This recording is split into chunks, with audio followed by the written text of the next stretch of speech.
Bonjour, aujourd'hui je suis avec Pierre Gingras pour une entrevue pour mon histoire en héritage. En ce moment, il habite aux Écureuils. Comment allez-vous? Je vais très bien. Et vous, comment allez-vous? Bien. On va commencer par la première question. Oui. Qu'est-ce que vous retenez de votre enfance à Donnacona? Mon enfance à Donnacona. C'était une belle enfance. C'est l'enfance de l'époque hein, qui était pas organisée comme vous autres maintenant. Là. C'est tout ce qui est activité maintenant, tous les loisirs que vous avez. Là. Nous, quand on était jeunes, je n'avais pas beaucoup. Parce que je demeurais à Les Écureuils, qui était une petite municipalité indépendante Mhm. avec peu de moyens. Fait que n'ayant peu de moyens, ben, il fallait se débrouiller. On s'organisait nous autres mêmes.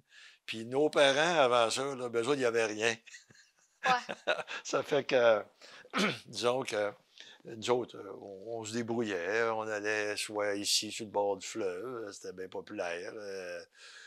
On jouait à la balle, on jouait ici, il y avait une patinoire municipale, là, mais Mhm. moi je demeurais à 2 kilomètres de la patinoire, c'était pas facile de dire partir, puis nos parents, là, ils nous laissaient faire, mais il n'y avait pas le temps, on était trop, il n'y avait pas le temps de venir nous reconduire, de nous attendre. Aujourd'hui, vous autres, là, les parents vous y amènent, vous supportent, vous transportent, ils font tout. Les autres, c'était pas de même. Il fallait se débrouiller. Mais c'était notre époque. Et puis, c'était bien de même. Mhm. Comment ça a été de grandir avec beaucoup de frères et sœurs? Ouais, bonne question. Moi, j'étais dans le milieu, moi.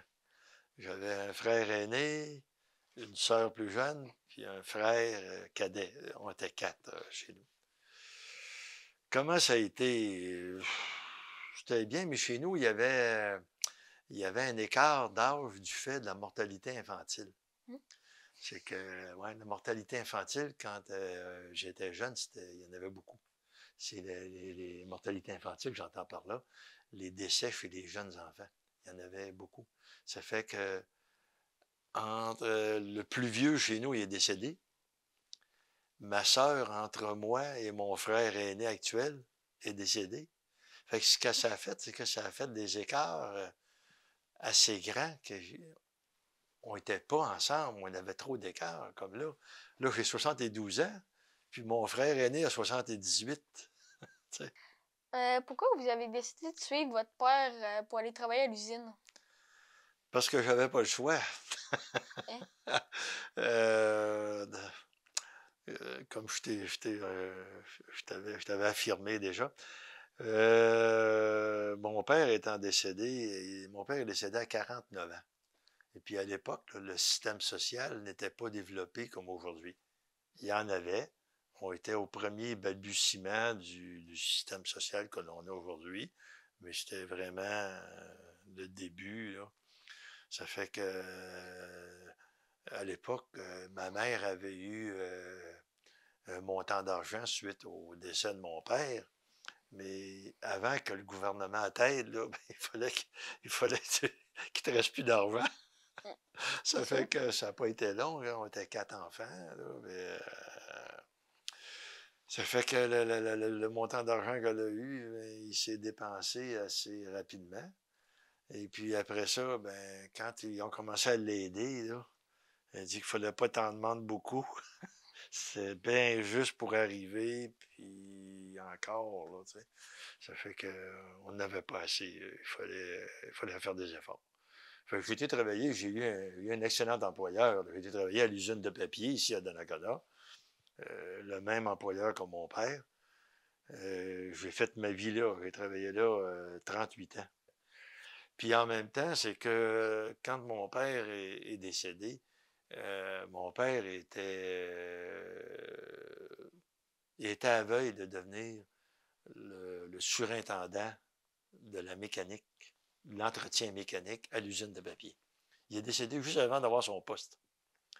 Ça fait que quand est arrivé les funérailles, la direction de la compagnie sont venus aux funérailles, et puis le surintendant de l'époque qui finissait, puis c'est mon père qui lui aurait succédé, il est venu offrir à ma mère, dire, Madame Gingras, si jamais vous avez besoin d'aide, on sera là pour vous. C'est gentil. On en a profité. C'est ça. Ben, il leur avait donné du beau service. Ben, eux autres, à leur tour, ils lui en donnaient, autrement dit, même s'il n'était plus. En gros, c'est ça. J'ai été, comme je disais, 38 ans là. J'ai rentré, juste pour ton information, tu n'étais pas là, mais la première journée de travail, c'est lors du passage du général de Gaulle, ici dans la province de Québec. Il est venu parler à Donnacona. Et puis j'étais là. Et puis quand je suis revenu chez moi, ma mère me dit, la compagnie vient de t'appeler, tu rentres à 4 heures. Si on continue sur ces questions-là, est-ce que vous avez resté jusqu'à la fermeture de l'usine en 2008? Non, j'ai quitté, c'est pas par stratégie, c'est un pur hasard. J'ai quitté en 2006 parce que j'étais le plus j'étais celui qui avait le plus de seniorité. J'entends par là, celui qui avait le plus d'années passées à l'usine, c'était moi. J'aurais jamais pensé qu'un jour, je deviendrais le plus ancien de la compagnie. C'était moi. Fait que la compagnie, les autres, ils voulaient diminuer le personnel. Ça fait que dans ce temps-là, ce qu'ils font, c'est qu'ils te font des offres. Mais tu sais, des offres, ils veulent que tu t'en ailles. Ça fait qu'ils t'en mettent. Ils donnent de l'argent Fait pour que que tu t'en ailles? moi, je partais, ouais. Moi, je partais, c'était sûr que je partais l'année d'après. Moi, je suis du mois de mai. Ça fait que je partais, dans ma tête, je partais le 1er juin 2007. Mais à l'automne 2006, ils m'ont fait une offre. Fait que j'avais pas d'avantage à aller travailler. Je faisais autant d'argent chez moi, presque autant d'argent, en étant ici. Voilà. Je l'ai accepté. Mais pour certaines personnes, ça les dérangeait un petit peu du fait que moi, j'étais à la fin de mon travail, pendant une couple d'années, j'étais une sentinelle. C'est-à-dire, la compagnie m'avait demandé, de par mon implication, ma facilité pour ces choses-là, j'étais délégué syndical, fait que les gens me connaissaient, tout. Eux autres, la compagnie voulait que j'avertisse si jamais. Tu sais, ils m'ont demandé de devenir une sentinelle pour que je les aide à les avertir quand il y aura des gens qui ont des problèmes. Chez n'importe quel employeur, il y a à peu près 5 à 7 des gens qui ont des problèmes de toutes sortes, puis qui ont besoin d'être soutenus. Fait que là, quand tu es dans une usine de 400-500 personnes, ça fait pas mal de monde. Fait que moi, c'était ma job. J'étais connu, puis étant toujours de jour, puis avec un emploi où je pouvais arrêter n'importe quand. C'est pas n'importe qui pouvait faire ça, parce que je pouvais arrêter n'importe quand. Fait que c'est arrivé des gens plutôt, mettons, dépressifs. C'est arrivé à quelques reprises. Puis souvent la même personne. Et ils venaient me voir, ils passaient l'avant-midi avec moi. Moi, mon rôle, c'était de les écouter, puis de voir s'il devait aller avertir les autorités, voir, lui, il faudrait qu'il consulte. Il faudrait qu'il rencontre l'infirmière de la compagnie. Les avertir pour pas qu'il y ait des problèmes supérieurs sur le lieu de travail ou dans leur famille. Et puis, ça, quand je suis parti, ben, il n'y avait pas grand monde pour me remplacer. C'est ça. Comment vous avez vécu d'être né dans le baby boom? Le baby boom, là, comment te dire, ouais, ça c'est arrivé. Quand on est arrivé à l'école, il manquait, bien souvent, il manquait d'espace.